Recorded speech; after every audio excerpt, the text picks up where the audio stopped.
Curiosity over commentary. That's been my guiding light. As a journalist, it's our guiding light here at Smarter News, and it's how we will approach the rest of this 2020 election cycle. Hope you're off to a great day. I just wanted to share that because it instantly puts us at a little bit of a different footing than other media organizations now. And I, as a journalist, have struggled over the years when I didn't want to do commentary. And ultimately, I realized I actually am just curious. I'm not really that interested in my own comments about different issues. People and issues in the world are inherently interesting. You're very interesting. I know you may not feel like it. I don't feel like it this morning. By the way, I apologize for the shaky camera. My son stole the bottom of my tripod and was using it as a helicopter. He's in so much trouble when he wakes up. But people are inherently interesting, and if you approach the world with curiosity, you really open it up to learn so many amazing things. So I just wanted to tell you that's how we're approaching the 2020 election cycle, and that's how we're not going to get stuck in the commentary. We had big news over the last 24 hours as Senator Kamala Harris was announced as the running mate for former Vice President Joe Biden. The Democrat ticket is now complete going into the presidential election. This announcement was made just a few days before the Democrat National Convention, when officially parties put forward who their nominees are, and we're really in that crunch time ahead of Election Day. There's a couple things you should know about Senator Harris, including the fact that she's a sitting senator from California. Just a little bit about her background. Her father was an immigrant from Jamaica. He became an economics professor at Stanford. Her mother is an immigrant from India. She too was an academic and became a cancer researcher. Kamala Harris was born and raised in the Bay Area in California, where I'm from as well. And she's really known as being the first of many. She was the first woman and first African-American district attorney in the city of San Francisco. She was the first woman and African-American attorney general in the state of California. She is the first Indian American senator in the history of the United States. And now she is the first African-American nominee or vice presidential candidate and the first Indian American vice presidential candidate. So she's really in her career, whether or not you have agreed with her platforms in the past, has made history periodically over the last several decades.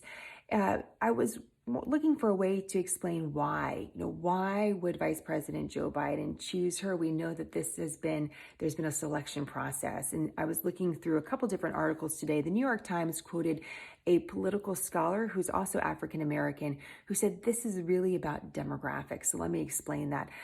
Sometimes in the past, candidates have chosen different running mates based on region with the hopes of bringing that region or that state to the party's ticket. Vice President Joe Biden did not pick Senator Harris for the state of California. The state of California has voted Democrat repeatedly in presidential cycles. What this political scholar said is that this is really about demographics overall. If you look back at the 2016 election, one of the reasons, and there have been several, but one of the reasons that President Trump was able to secure the election over Hillary Clinton had to do with voter turnout, specifically Black voter turnout in states like North Carolina. And so there is some thinking that Senator Harris will bring some enthusiasm to Joe Biden and will hopefully help in voter turnout for the Democrat ticket. That could be one reason that Vice President Biden chose her, and that's one theory. You should just be aware of it.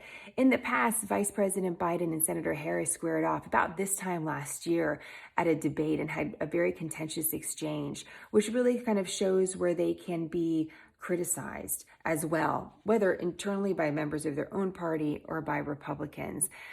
In this particular exchange, Senator Harris accused Vice President Biden of essentially racism, of being against integrating schools. Vice President Biden accused Senator Harris of not being a public defender like he was, but a prosecutor. So they were both going after each other for different reasons.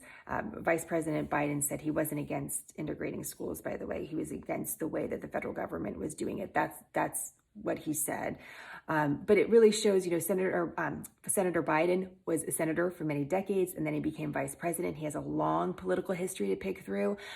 Senator Harris, depending on where you where you stand can be seen as too tough or too lenient on crime. And that's particularly important right now as we're looking at crime rates in major American cities. So just a little bit of a touch of how criticism can emerge. And we'll dive deeper into these issues. One of the sort of challenges I'm confronting right now is thinking about how to organize some of these policy issues as we go further into the 2020 election cycle. So that's what you should know as you head into your day today. Also, just a quick fun fact to leave you with. I'll always like to do that.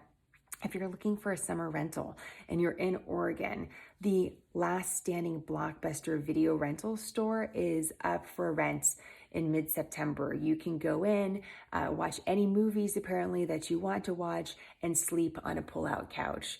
I know in the past that may not sound exciting, but since we've all been stuck at home, I don't know, might be something to look into.